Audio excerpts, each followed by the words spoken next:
busy 2023, and I anticipate a busy 2024. So my name is Jake Banton. If for those that don't know, happy to have you here with us tonight. I'm the current chair of the committee. We do have two items on the agenda tonight. One by the developer CF Vatterott, proposing some new single-family homes, and then a proposal for purchasing some LRA, an LRA property.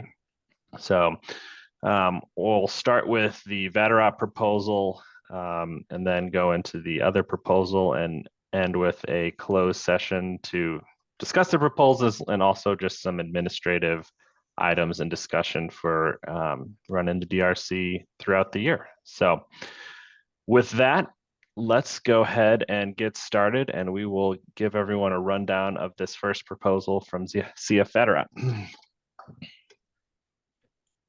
Antoine, are you controlling the slides here? Excellent. Okay, so this proposal from CF Vatterott is for West End Courts 5, and the properties that are currently being proposed are on Vernon Avenue, 5742, 5738, 34, and 30. And you can see here on the map of the West End and Visitation Park, it's sort of smack dab in the center of the neighborhood there in yellow. Next slide. CF Vatterott as the developer, we have Tim Dolan with us here tonight representing the developer. And here is their mailing address. Obviously, this is not their first rodeo here in the West End. They've done many of these projects before. Current zoning of the site, it is zoned A, single family dwelling district. There is no proposed zoning change or variances needed or proposed for this project. They are asking for tax abatement, or likely asking for tax abatement from the Board of Aldermen, potentially neighborhood preservation tax credits, and they were awarded CDA funding for the project, I believe, as well. You said that tax abatement is coming from the Board of Aldermen, or from, is it coming through SLDC? Well, SLDC, I misspoke. That's okay. I just was being clear. Yep. Nope. Thanks for the clarification, Maya. Some initial budgetary numbers. So they are asking to purchase these lots, which are currently owned by the LRA, for $20,000. Don't have a pre-development cost at the moment. Construction cost is anticipated to be about $300,000 per house for a total development cost of about $1.5 million. Here's some timeline of dates. Anticipating a construction start in early of next year, and completion about a year later in early 2026. So here's a closer view of the sites in question. So you'll see Goodfellow Boulevard to the left on the screen there, Vernon Avenue running through the center, and then the Hoyamont tracks to the south of the site. So currently vacant. And here are just a picture of what the current site conditions are. So going into the plans and elevations of these homes, you'll probably recognize these are very similar to the homes that are have been currently built by Vatterott. So and just sort of go through these. I believe they're 3-bedroom. Tim, can you verify that? Yes, there's 3 bedrooms, and we offer a 4-bedroom option. 3 and 4. Okay, great. So some standard floor plans, site plan. So this is showing. Yes, if ma'am. it's a clarification, normally we save questions to the end, I unless will it's something say I just said. If I said something incorrectly, feel free to correct me. Oh, But no, if it's- sir. I'll wait till the end. Okay, great.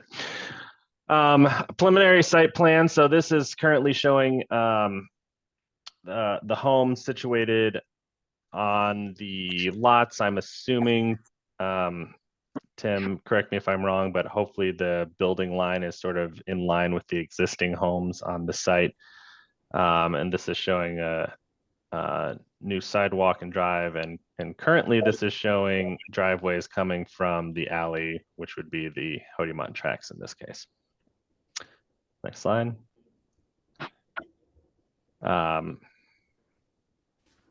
Yes. Are these the same? Oh, these are just the different houses on the same lot. Got it.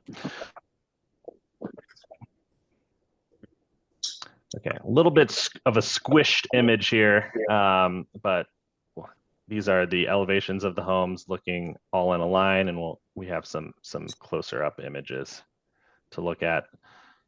Next slide, please. So, I think these are these the exact same as the last ones that were just built, Tim? Yes, sir. Pretty much. So, full brick fronts with I'm assuming vinyl siding on the sides and back. Yes. And shingle roofing. And is the base concrete? Yes, we have 3 elevations. So variety on the elevations.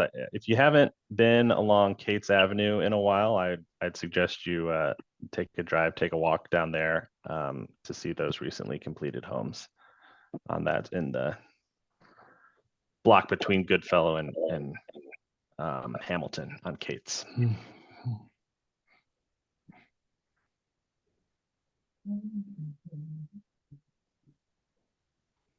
And that's the brief overview. I'm going to turn it over to Tim to give any more background he'd like to give, or and if you don't mind, Tim, and just introducing yourself as well. Yeah, so my name's Tim Dolan. I run construction for Vatterott. I took over about 1.5 years ago. So I haven't had the pleasure of coming before you guys yet. So and we just finished up the 7 homes on Cates Avenue, and we're actually starting another round of 4 units in the area as well. 2 on Cates and 1 on Clemens, another one up on Maple, and then we're filling in the lot on Clemens over there where there's some 3-family townhomes over there on that really nice street, that really nice block of Clemens. So yeah, and we're trying to actively invest in the community. I mean, it's a very nice house. I think one of the things is that like the city and the CDA, we thank them for providing funding for the house, and for also they're offering buyers down payment assistance on these too. So they're making them more affordable because they are fairly expensive houses to build, especially with the construction costs going up a lot in the last 3 days.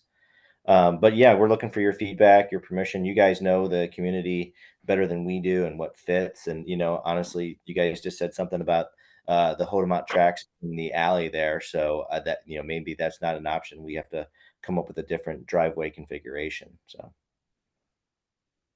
Great. it was Thank just you, early Tim. on. Yeah. So any questions? Let me know. Yeah, the Hodiamont track is supposed to be for bike trail. There's no other access from Hodiamont all the way to Union that cars are using the Hodiamont track. So I think this is a real problem that you're going to use it. It's going to be the only place where cars are going to be on the track. Well, then I think that's certainly something that we need to change then. So yeah, we need to take a look at that. When we had proposed several things to the CDA, and this is one of the ones we put together. And so they're kind of initial proposals, and then we kind of flush out the details as we go. So yeah, we're going to have to go back to the drawing board on how these houses sit on there, and how they allow for garage access. So good point. Does it include where the concrete pad is on Goodfellow? No, that property is not part of this. That's like a double parcel. That is something that we're interested in. Just as far as, with the revitalization of the area, there's less and less LRA lots around there. And so, we're moving over, we're pretty much kind of crossing Goodfellow and, Vernon. There looks to be a lot of LRA lots there. We would hope to also in the future do another West End phase on Vernon to try to fill out as much as we can over on that street. We've tried to contact some of the owners of vacant buildings over there as well to say, hey, is there something that you're interested in? What's your plans for this? But as you guys know, sometimes it's very difficult to track down the owners of derelict buildings and such. Yeah, Maya, I know you had a question. Yeah, I had a couple of things. One was about materials, but I heard you say essentially vinyl and some brick. I do have some follow-up questions on that, which maybe I should follow up with Tim separately on Okay. that part. Yeah, so But also, go ahead, Bob. I'm sorry, I didn't mean to interrupt you. Go ahead. oh, just in terms of the way that development is moving and the locations that you're looking at in the West End, have you referenced the neighborhood plan at all in the focus areas to see where that housing is already written in? I believe on your guys' plan, you guys have multifamily. I think in that particular block. I think is that what it stated, guys? I'm pretty sure that's multifamily, mixed use, and commercial in Yeah. particular area, Vernon and Goodfellow. And so we don't unless we have a large lot, we try not to subdivide and redivide with the city, and so we try to go back single family homes because just with the way permitting is for sewer and things like that, and really single family homes is kind of what we build as a construction company. So and we find that there's a need for it. I mean, people there's if people don't get in on one phase of West End, then they would like to get in on the next phase. There's people who've talked to us for years, from my understanding. From our city. I'm sure this is the place to be. I'm very sure people have definitely been interested. I'm just wondering how that fits in with what's already been written in the plans, aside from the city having to go into any like changes, variances, whether it be in zoning, land use, and then how this all wraps up. So I was just curious to know that part. Okay.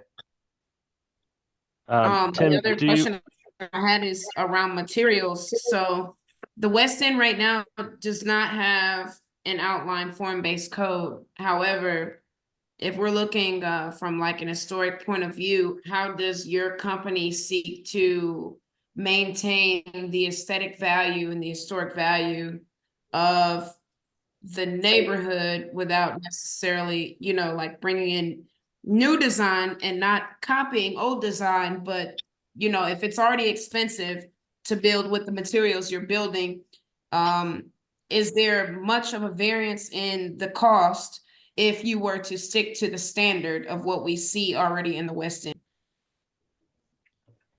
Well, that's a very good question. Let me think about it for a second. So I guess, as far as our overall design and things like that, the house that you see in this presentation is called the Charles, and we offer 3 different elevations.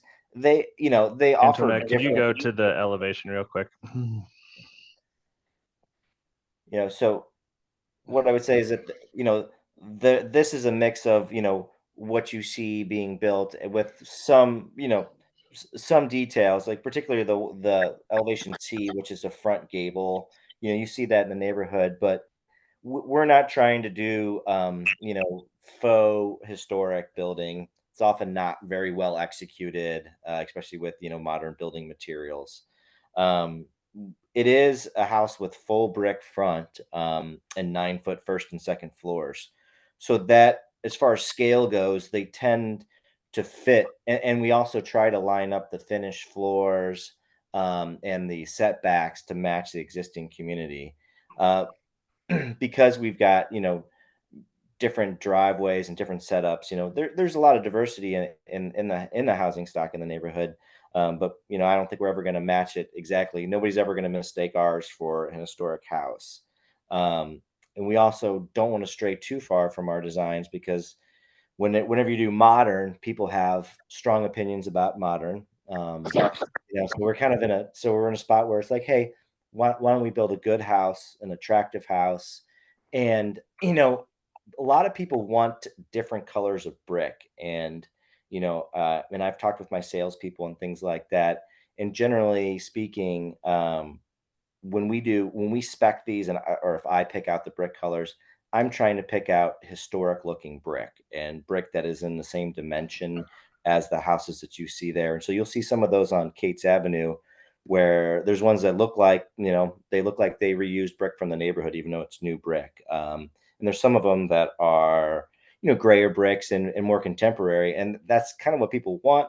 But so we try to do a dance, try to toe some line between respecting the neighborhood and also giving people what they want, because it's ultimately their house. So, have you done any outside engagement with people who already live in community and in these neighborhoods to gauge where they see the aesthetic value of their homes going, as put in like contrast to your homes that you're building?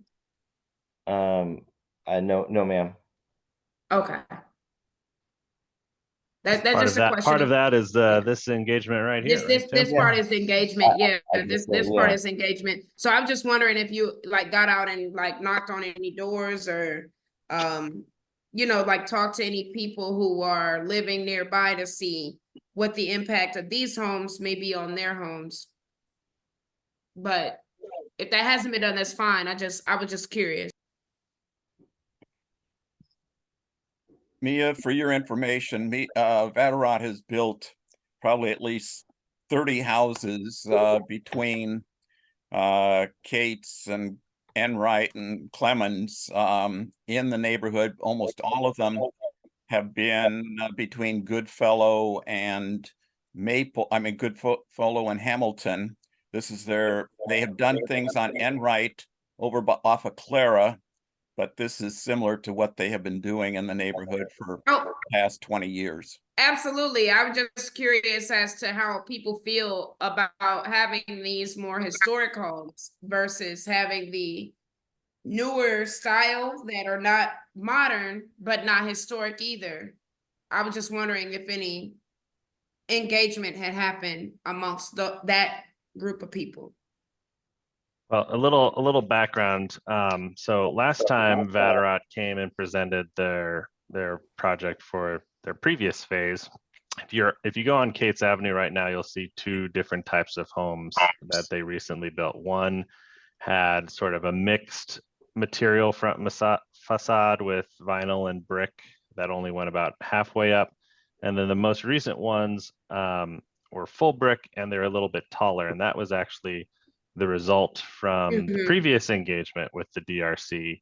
We had asked for a full brick front facade as well as taller floor-to-floor heights to help match some of those existing historic proportions. So awesome. And this may be a question for the after session. Let me know, Jake. Are you all seeking to establish any part of the West End that has not already been established in this way as an historic district, or are we looking to move forward toward more modern forms of construction where we can carve out some type of form-based code that will allow for developers like Tim and his partners to come in and bring new ideas without it meeting the question of the historic. That's a pretty big question. I think Yeah, it's that's pretty probably loaded. So I'm like, this is probably for an I think that's after probably a session. discussion for the larger neighborhood. I don't know if that's really something Tim can answer, but you know, maybe that's something we can get into in the closed session here. But Perfect. Tim, real quick, I know these lots you were presenting to the LRA board last month. Do you currently have site control, or were these deferred until you came No, to see? yeah, my understanding is that it's deferred. You know, they wanted neighborhood input as part of their process. You know, Excellent. I Okay. like the new LRA development rules. It's good so that people can't just, you know, hoard ground and not do anything with it. So it's good. They want to see people who have a plan and have an action. And so, Sure. yeah, this phase here. So no, we do not have control. These are still LRA controlled. We're trying to put an option on them so that then we can move towards purchase. Yeah. And second, sort of part B of that question is there a reason you all chose these particular lots as opposed to, say, the ones on the other side of the street or on a different street? I think, you know, we like to kind of build like, I think it's just their proximity to what we're building now. They're just basically Okay. crossing over a Goodfella. So I think a Goodfellow Avenue, I'm sorry, you know, so I think that's kind of why we picked them, and they just kind of stood out as like, okay, well, they're over there. And I think at the time too, when we were looking at what was under control and what wasn't controlled, there there wasn't a lot out there. Yeah. You know, actually now there's, I think that pretty much most of the things on Vernon, with the exception of the houses over there that aren't occupied. You know, some of the ones that are a little bit dilapidated over there. Those are the only ones that aren't LRA owned on that block. You know, we kind of wanted to get control. We wanted to do some soil samples and things like that to see, you know, hey, what's under the ground there. Try to figure out a little bit more of the history of the site development over there. Because one of the biggest issues with building new in the city is what's buried in the ground. You know, this might be the third structure that is going to be built on that particular lot. And so Right. there might be, you know, sometimes we've got lucky sometimes, and all there is the old stone foundation and some dirt. And sometimes there are, you know, trees and the whole house and automobiles and all the rest, you know, in the ground. So, you know, that's one of the things we don't quite know. And so there's a risk to that, but there's a risk to doing anything in development.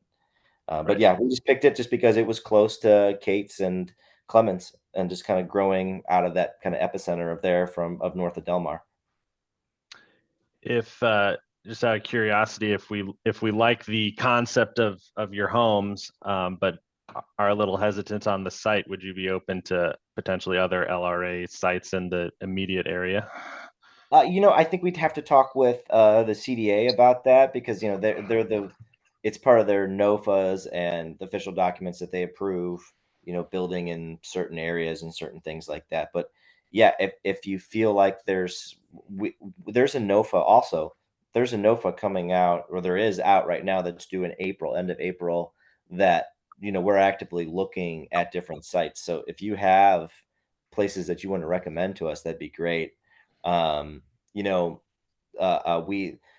we've had very little vandalism and theft from Kate's Avenue, and so we like that area. We feel like it's safe and things like that too. So, you know, as far as like site security, and vandalism and things like that. So, I think we like that. We like that part of Kate's Avenue over there.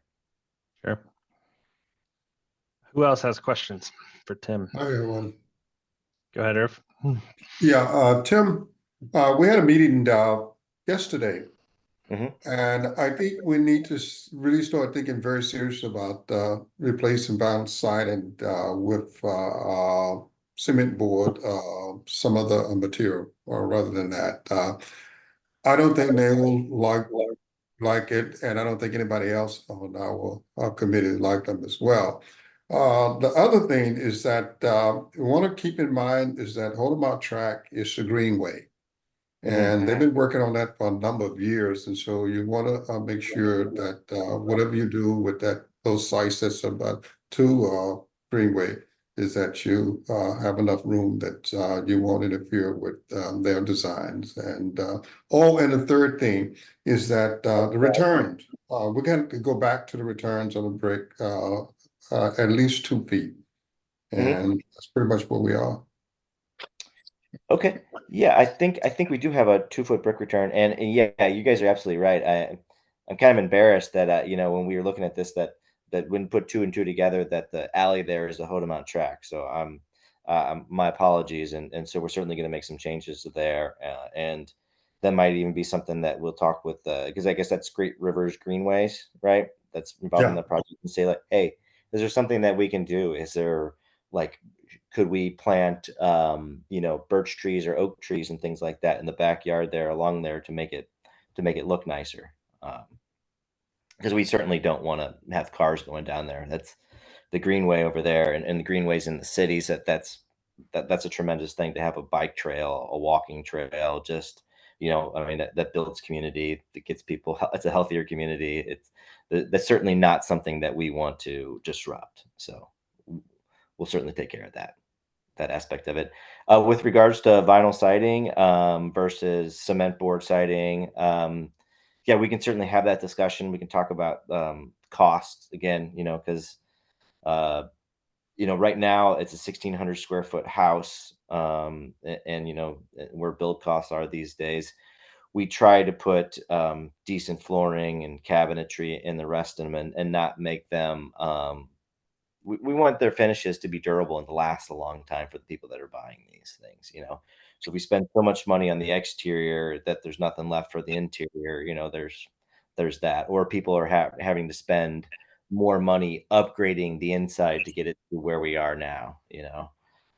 But we can certainly have those conversations. I think we talked about that last year, and if that's something that I reached out to both the Hardy reps and Certainty's got a similar product that's a little bit less expensive. So yeah. Did you all already apply for any incentives or tax abatements through SLDC? For these, no. Okay. So that's something that I'll follow up with you privately about, that this project would qualify for in the event that the West End is in agreement with the development. Yeah, I've the current phases, I've talked with Andy and Marla about it, and I'm kind of catching up on reporting that was done that wasn't done by previous folks. Gotcha. And I've told my salespeople too. I was like, hey, like you should not be guaranteeing tax abatement for these folks going forward. Well, if it's a project over $1 million, let's say, whatever you purchased the property for, if your redevelopment costs are over $1 million, then you would qualify through the city for tax abatement and incentives that potentially could kick back into the community. So I would look at some of those options, and if you want to set up meetings, I'm more than happy to make sure that we get that. Yeah. I mean, Andy and Marla are actually going to be through our compliance department. So they're looking more on the end of paperwork and things matching with our compliance as far as purchases, but tax incentives and things will go through a separate department in our office. And like I said, I'm more than happy to get connected with them. And if some kind of community agreement can, come up with, then that will be even greater, I think, for the benefit of not only this neighborhood plan, but the neighborhood and surrounding. Hey, Tyrone, can you mute yourself, please? My fault. Hey, Maya. Hey, Yes. Maya, I just kind of Googled you on the St. Louis SLDC website, and I just sent you my email. So Yes, sir. So I'd love to learn more about it. Like I said, Awesome. I'm fairly new to Vaderot, and I don't know if they always know the ins and outs of what's going on and what's available there. Because I mean, Okay. it's about affordability, for people. So, And so we're trying would to build these a nice be, house that's affordable. would these be market rate, and like, would you consider something like rent control, or are you, what are you looking at as far as like housing stock and I mean, so ideally, and I think, and I don't feel uncomfortable saying this because I've talked about this with Irving before too. I mean, I think that we like to do market rate housing, basically, okay. um, Okay. because of the full brick and the 9-foot ceilings and the square footage. These are not inexpensive houses, and so. Would you consider any type of rent control, or do you know if Vatterott would consider it, even if it were rent controlled at the current market rate? That's above my pay grade. I'm just kind of a knuckle I dragger. heard that. I mean, I was just I'm throwing sure. that out because that's been a conversation in these meetings. So I was Yeah, to be honest with you, I don't even know really what that means. Are you saying that, like, are we gonna be building like apartments that are rent controlled and subsidized and things like that to be renting? Um, Well, I mean, I think as part of the CDA funding, you're limited to how much the yeah, sales price can be for these homes, correct?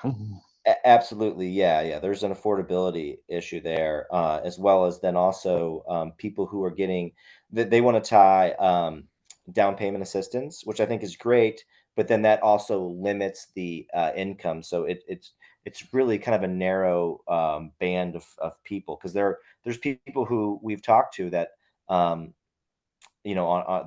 don't meet the criteria, that make too much money for the down payment assistance, so therefore can't purchase these properties. So that's good. They're good and the bad of that. That it's like, the wealthy people aren't moving in to all these houses, so it's keeping it affordable.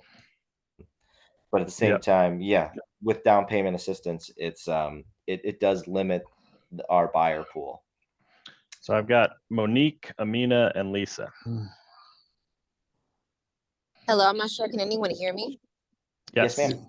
Okay, great.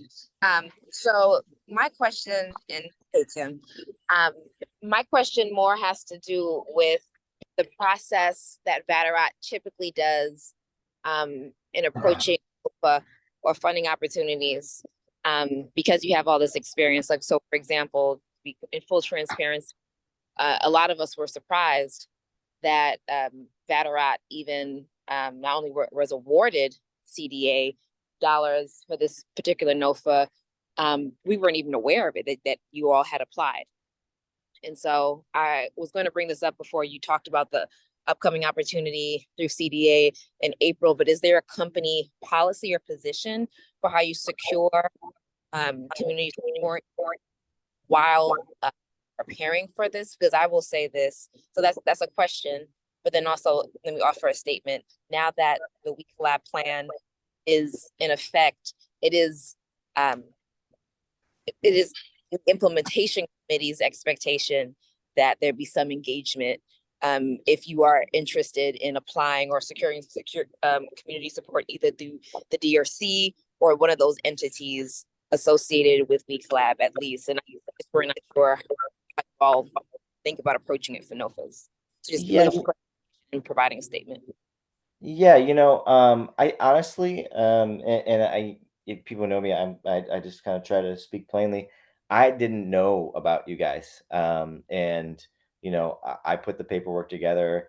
Our Cubdo is Slaco, and it's up there, and they share a leasing office up at Etzel, and so that's who we talked about and got our letter of support for the CDA. It's But I funny. think honestly, you guys are probably more of an appropriate person to ask for community support, because you guys have a master plan. So honestly, the lack of communication to you guys is just probably ignorance on my part. Nobody told me about you guys. No, it's not. It's not. The reason I asked about the community position, because I appreciate you, Tim, and I appreciate because you don't have the same history, but Greg is very, very, very aware of the presence of not only the DRC, but should be aware of We Collab, and so should Slaco. And we've had conversations with Slaco in the past. So I'm just inviting Battarat to remember We Collab and DRC to approach the NOFA process in the future. Yeah, I hear you. I hear you. Oh, Yeah, like- I feel like there was I don't know if that was selective amnesia on somebody else's part or not, but yeah, no, I'm just putting it on just sharing. Okay, thank you. I no, appreciate I it. hear you. I hear you for sure. Yeah. Amina. Thank you, Jake. Good evening, everyone. Just really quickly, and really, I thank you, Maya. You hit on a lot of the concerns and questions that I did want to pose, particularly regarding the incentive that they are indeed eligible for this area. Just to note, in working with the incentives or any tax abatements, and correct me if these guidelines have since changed since I was with the city, but there are guidelines in place regarding the makeup of the building, particularly what are these? You have 4 units that you're proposing, and one of them resides on the corner, correct? None of them are on the corner, but yeah, it is 4 units. Yes.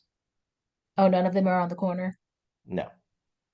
Okay, well then that would negate that comment. But if you do have any homes that reside on a corner lot, that brick return would have to consume the entire street facing side.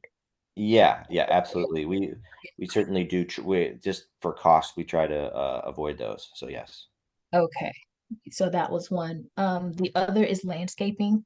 Again, you don't have any trees. Well, you have a few trees near the alleyway or the Hodemont tracks that you would be taking out, assuming for construction, but there's also replacing trees either in the curb line or on the site Yeah, so in that keeping with the neighborhood. that's a good point too. So, like we try not to remove any trees that we don't have to, right? Because honestly, it's just kind of comes down to cost. But we do have to try to defoliate like the overgrowth, the weeds, the honeysuckle or whatever you want to call it, Of right? course, yes. Some of the And quote unquote trees are actually weeds, so we are aware. yeah, yeah. But like, so if you look at like there's one that's going on that we're about ready to dig on Cates Avenue, and I made a specific effort to save this really beautiful tulip tree there in the front. I feel like trees add enormous value to communities. They make things look nicer. I mean, there's studies that are correlation to property values and trees and things like that. And in the past, the landscaping plans where they would plant a little crabapple tree or a pear tree or something like that in the front yard. Those really aren't trees of significance, you know, and so we switched to putting oak trees. So like a bur oak, a post oak, or a swamp oak is what I gave instructions to the landscapers to do, and that's what we want to continue to do. As far as the trees along like the Hodemont tracks and things like that, if they're healthy, they're certainly going to stay. I know that the future homeowners they don't want a dead tree that they're going to have to take down. I would agree, yes. Yeah. So no, I'd agree with you. And as far as like overall landscaping, I mean, again, it gets down to cost. There's going to be some boxwoods, a street tree, and a few flowering plants and things like that to make it look nice. But pretty much a minimum. Yeah. So. In addition to that, of course, you all, once the project is complete or once the construction is completed, you come in and replace the sidewalk.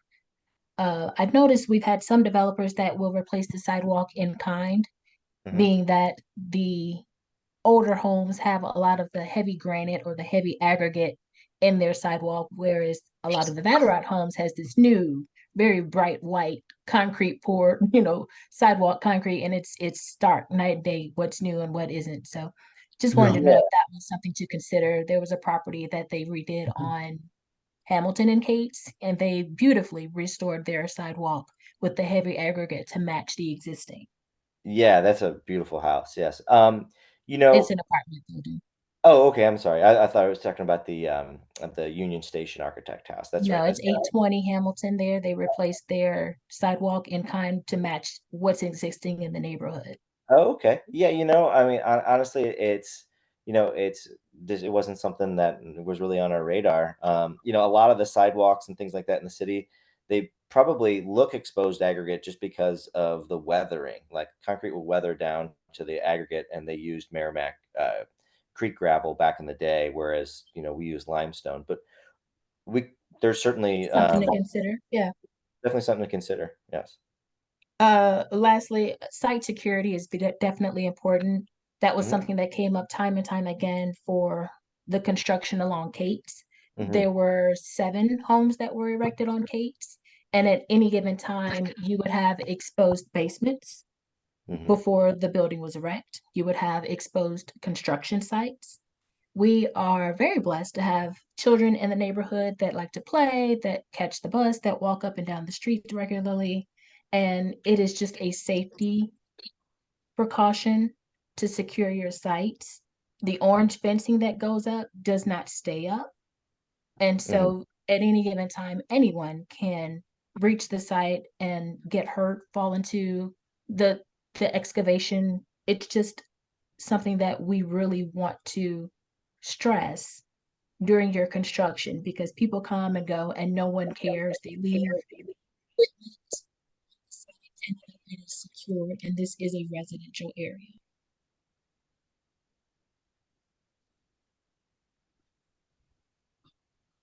That's my 2 cents. Lisa? Hi, thank you, Amina. Amina hit a lot of my points. So especially I want to, echo about the sidewalk. I was going to just make note that, it definitely makes a big difference when you just have new sidewalks next to existing sidewalks. And so some of the things Maya talked about earlier, which I know you guys are going to talk about offline, is getting some of those city incentives and some of those city grants so that you can do some of the extra things that we're talking about where it doesn't impact the cost to the homeowner. So we're not suggesting that, you do all these extra things that raise the house for the homeowner. We're suggesting that there are some other funding opportunities that you definitely qualify for, where you can, do all the sidewalks and the green space and the things that we're talking about. I definitely encourage you to connect with Great Rivers Greenway, because one of the attractions of this particular block is that it does sit in front of a greenway. And so as you think about your redesign with respect to how will you access that greenway, that's going to be an amenity for that homeowner and for their home. And so people, if that was my house, I'd want to be able to adequately access that, because there's going to be a place for walking and biking, activities, etc. So I would definitely connect with GRG and give some thought to how that part is, how the rear of the property is designed with respect to access. And I think all the other points were hit. I think you probably already know that the entire block of the entire stretch of Goodfellow will soon have new concrete. Well, not new concrete, be repaved. So there's a lot of things happening in the area. So we certainly invite you for an offline conversation so that we can give you more details about our intentions with the West End planning process.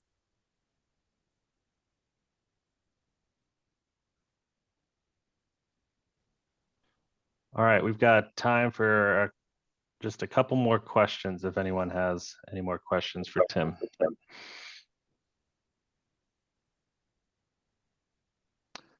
One that I thought of, Tim, is for the homes that were just built on Cates that have the full brick on the front facade. This might be the architect and me noticing this, but the size of those bricks are different than traditional bricks. Yes. And it looks a little off to me. Is there a reason that happened? And for these new homes, could we go back to a traditional sort of sized brick? Yes. So you are correct. So after the first one was done, I looked at it, and I guess that's sorry, the modular brick is actually the dimension of the historic brick, right? And I forget what the terminology is. It's not a jumbo brick, but it's just like what I guess people use nowadays. And so that was put on the selection sheet. That's what the Masons ordered and they put up without respect to it. And then Irving was good enough to point out to us that, hey, you guys need to change the brick size. And so as you noticed, like the houses on the north side of Kate's all have I guess the more historic matching brick. And so, Okay. and then I went back to our salespeople too. And I also said like, hey, this Cambridge, the St. Louis brick, these bricks, I go, these are more appropriate for the neighborhood, because if for some reason everyone wanted like the Celtic brick and the gray brick and the brown brick. And I was like, guys, this is not gonna, I didn't know about you guys, but I figured like there's probably people in the area that are going, hey, this doesn't look exactly like, what's going on there. I know in historic districts, there's a huge conversation about, model home examples and how far you go with that. So it was more of, it was purchased, the Mason, they just put it together. That was the salespeople. So there was no specific direction for that. And so once that was brought to our attention, we changed it. But we certainly didn't tear off the brick of the. Yeah, no, understood. Yeah. And then the only other sort of materiality question I have here is the base, the sort of plinth that that sits on. Is that, and I'm trying to remember what the ones on Kate's are. Is that just raw concrete? It is, yeah, it is. And so is we tried something to where we could potentially change, at least on the front facade there, to do something different. I know that actually I think it was Habitat for Humanity did some infill homes in all places in like Peabody, Darth's Web, along Tucker, that were actually pretty nice and have brick, and the base, they're up like these are, but their base is either brick or some other material that's not just raw concrete. And I think that it makes the front facade much more attractive. I think, I think of everything as a builder. I think of everything in terms of cost and things like that. But you would just basically, right now, there's just a brick ledge for for one course, and before it starts back right, for waterproofing purposes. So if we drop that brick ledge, we wouldn't want to use brick because that wouldn't match. So we'd have to use like some sort of, probably for affordability, some sort of cultured limestone or something like that, to make it look more towards the stone and rubble foundations that you find in that area. And I think that could be done. We've done that before. In the area, kind of what's required. But I guess, and I caution too, guys, and I don't mean to be a broken record. It's just like, adding costs to everything is certainly bring, it makes it unaffordable. It doesn't make the projects work. We're already, kind of up against the ceiling right now with costs for what we're allowed to do and get CDA funding, which makes all this happen. This wouldn't happen without it. So.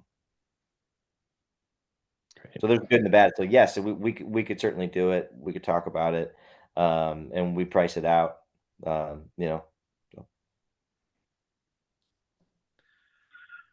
All right. Any other questions for Tim?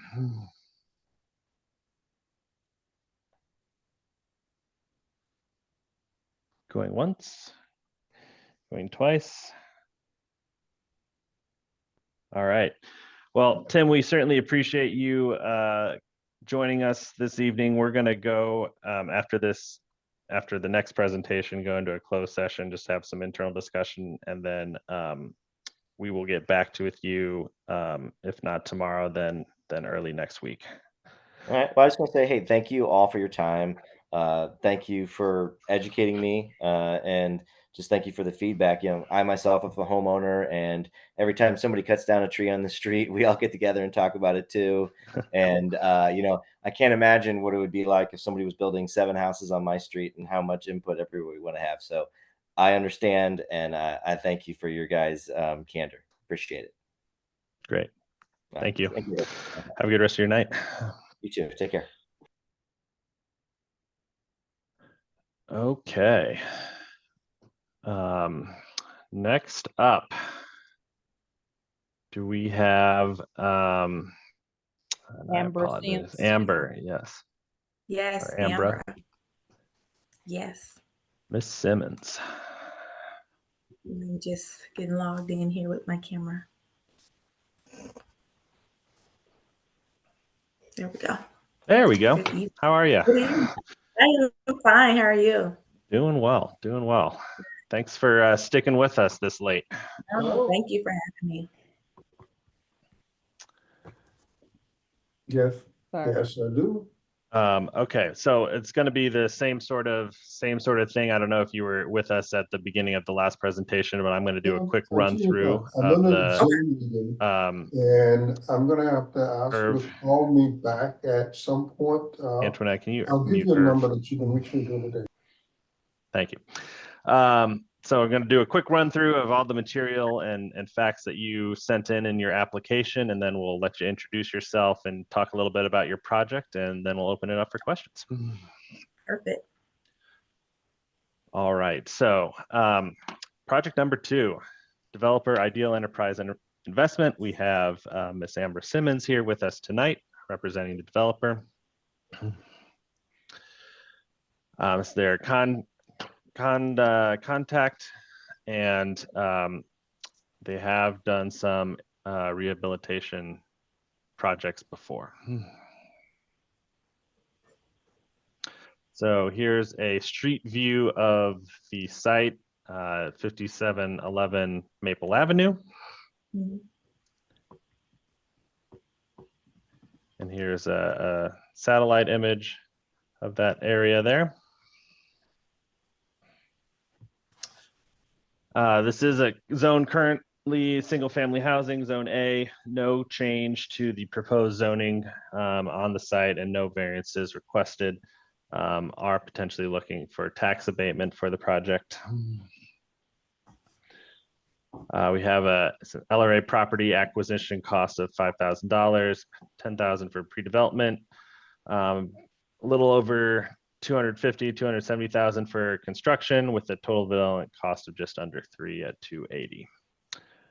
Looking to get site control next month, should we approve her application at the LRA meeting, with the construction start in late summer of this year and completion by early next year. Another look at the satellite here.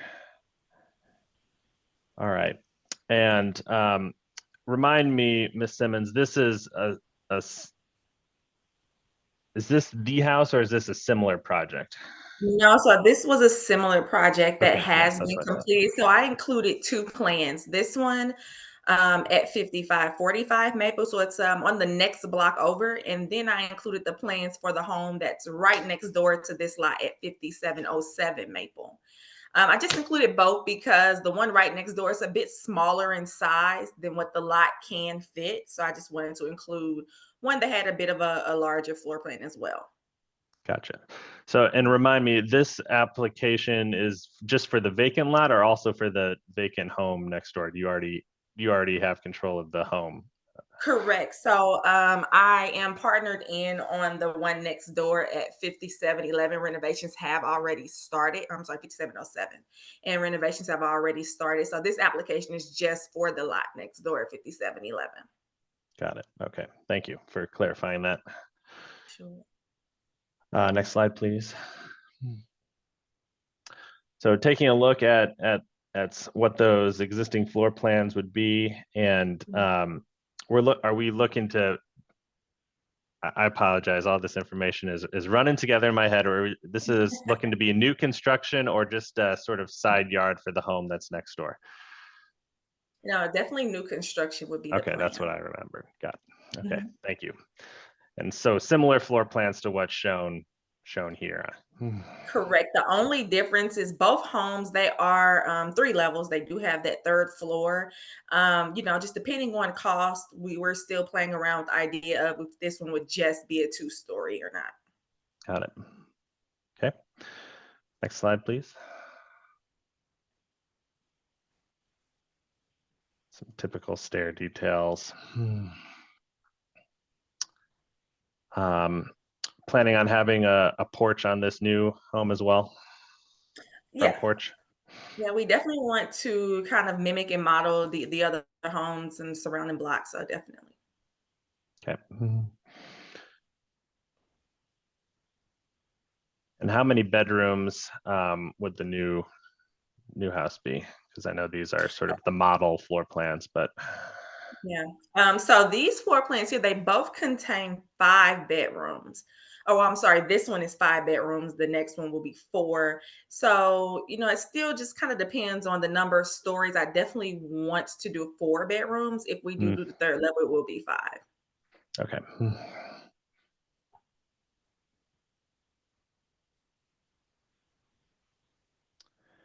Just keep flipping through these, Antoinette.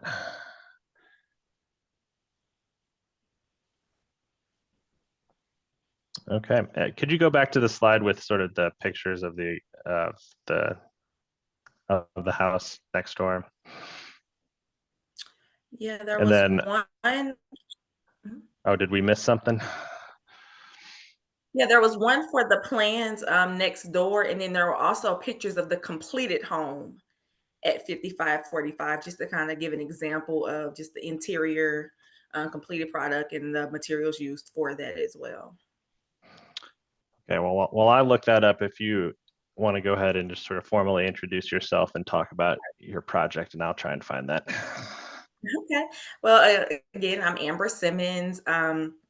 I currently have had several rehabs under my belt. I am working on one right now in the same Weston area in Chamberlain.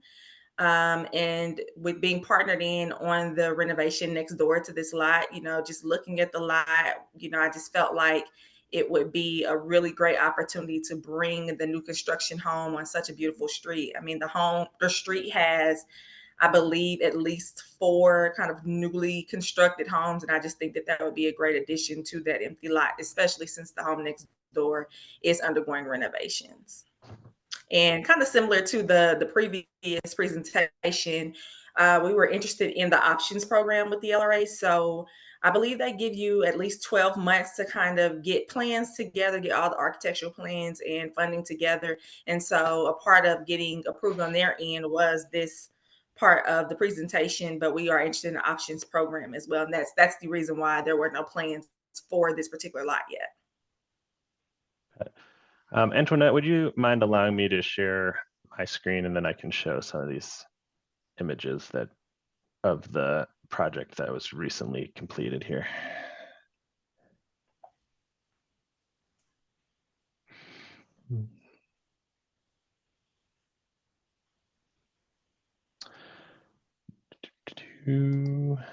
Says that it is still disabled for me.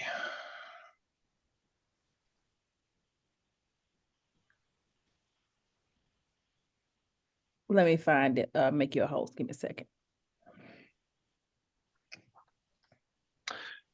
So while she does that, Ms. Simmons, would you mind talking about sort of what you envision sort of the materials of the new home on the exterior to be? Sure. So, and kind of like I was telling you in our previous conversation, Jay, I am not the best when it comes to, just kind of the complete details. We haven't finalized everything yet. And I wanted to have my contractor on the line who could maybe go a bit more in depth with you. But, I did hear one of the things that you all were discussing about the brick versus the siding, and we definitely were leaning more towards the front brick and the vinyl siding, just because like the previous gentleman stated, it is a bit more cost efficient. But also I'm noticing that that is a pattern with several of the newly constructed homes on that same street. So being able to kind of tie in and mimic the same look for the street was kind of the goal as well. Is everyone seeing these interior shots on my screen here? Is this what you were referring to? No, we see your Yes. file. Oh, you Yeah, see we my see, files. Oh, all right. Am I sharing the wrong screen? One moment. You see that? Nope. There we go. No. There we go. Yeah. You see a picture of a house. Got it. Nope. Go back. There you go. About you see the interior shot now? Yes. Okay. All right.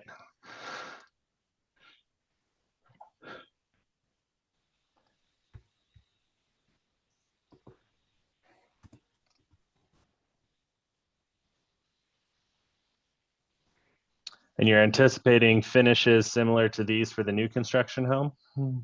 Yeah, pretty similar. Okay.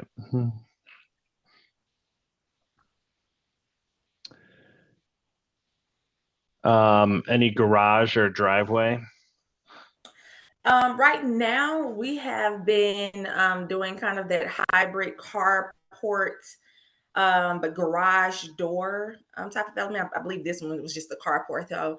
So, you know, it'll really just be once we can get in there with the architect, seeing what can fit. I personally would say we will be striving for a 2-car garage, but we have noticed that kind of hybrid setup has worked pretty well, especially with an alleyway.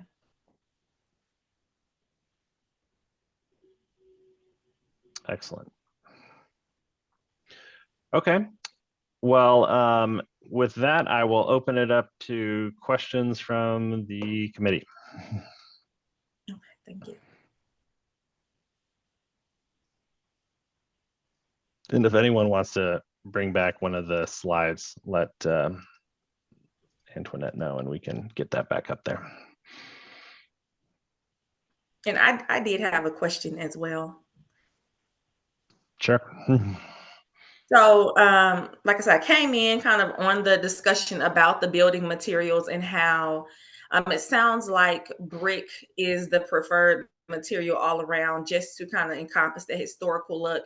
And I heard some different things about cement board siding and just some different recommendations. And I wanted to know if you all could just briefly kind of touch on that and what the expectation would be. Well, I mean, I think all of us, it's probably safe to say that all of us here love brick, and the more brick, the better generally. But in the past, we have approved projects where just the front facade is brick, and then usually we ask for at least 2-foot returns on the sides for the brick pattern. And you know, this block of Maple, you know, obviously has these ugly apartment buildings, but also has some nice historic homes on it still. So, you know, we'd probably be looking for something similar to what was just discussed with Vatterott. So, is probably the minimum. Okay. Okay. But people may have other opinions, but that's just sort of what we've sort of approved in the past. And was there any other type of materials or just things that you are pretty firm on as far as your recommendations? I think it's mostly the front facade material. That being brick, I think we're fine with shingle roofs. You know, we definitely probably prefer cement board siding, but you know, that is more costly than vinyl siding. I think site plan wise, you know, the most important thing is that the new home is aligned with the other homes on the site. And if you do have an alley, which in this case, you know, you do, I think the preference is probably that garage and driveway comes from the alley as opposed to a driveway. But, you know, if you have a strong desire for a driveway, then, you know, we've also accommodated that before. So. Okay. Yeah, I do believe that a driveway is going to be incorporated next door. Okay. And I know across the street, they have a pretty large driveway as well.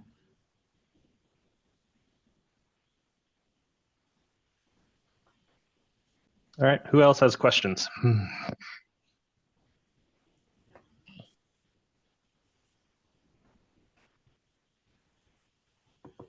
Oh, it's quiet. Justin.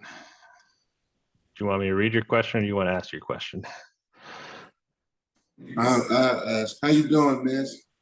Got a quick question for you. Would like to know, will you be making this an all-electric home?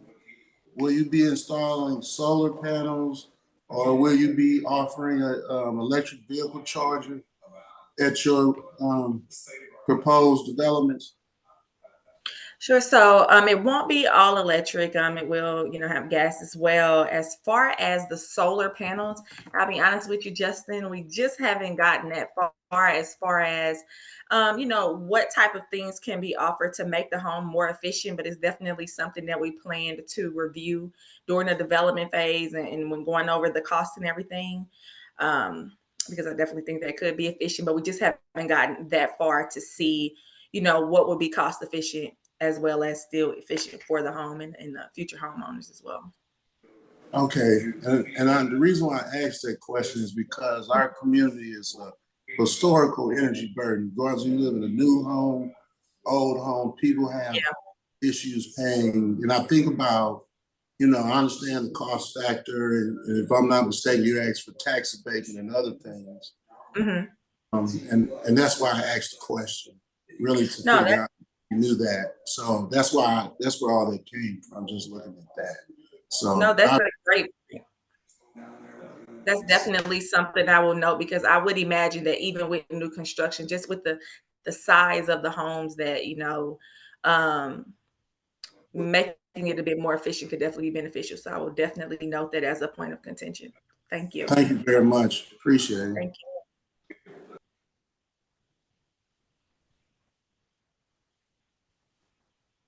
Other questions?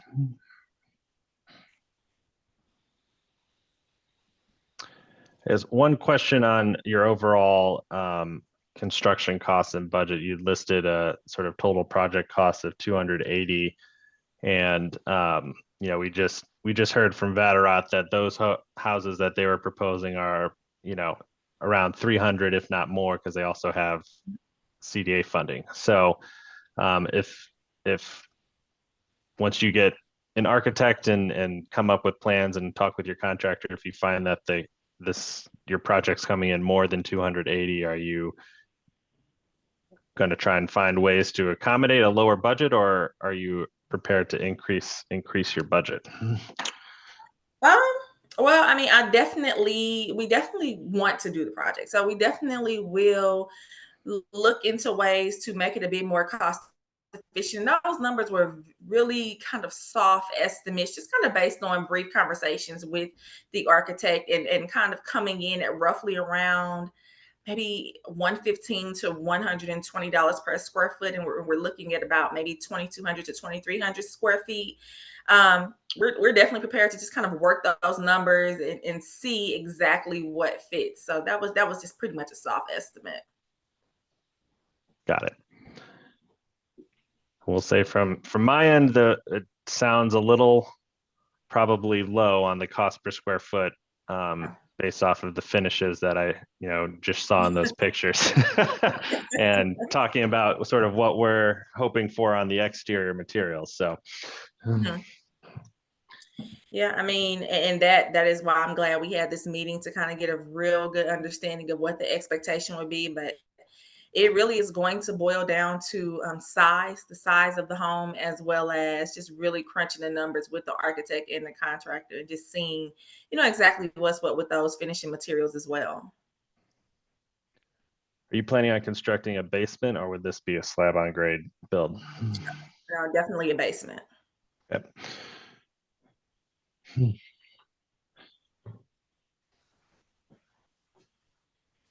All right. Any other questions for Ms. Simmons?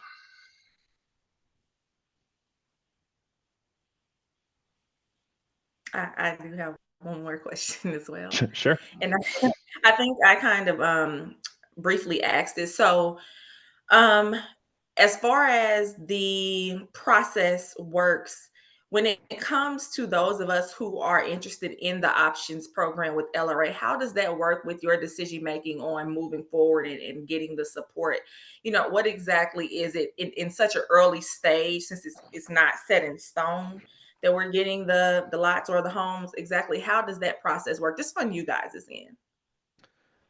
Well, I'll be honest, this is a sort of new territory that we're exploring here. LRA has sort of recently asked neighborhoods to be giving more input before they move forward with selling land. So we're trying to figure it out. I think what at least I'm envisioning is that say we are comfortable with your proposal and we're willing to support your project, that we would then write you a letter saying, we support the concept based off of these items, and list, what we talked about here, and say, if the LRA board feels confident that, the applicant can meet those requirements of what we're asking, that then, please move forward with the option. So, and then ideally, once you get a little bit firmer plan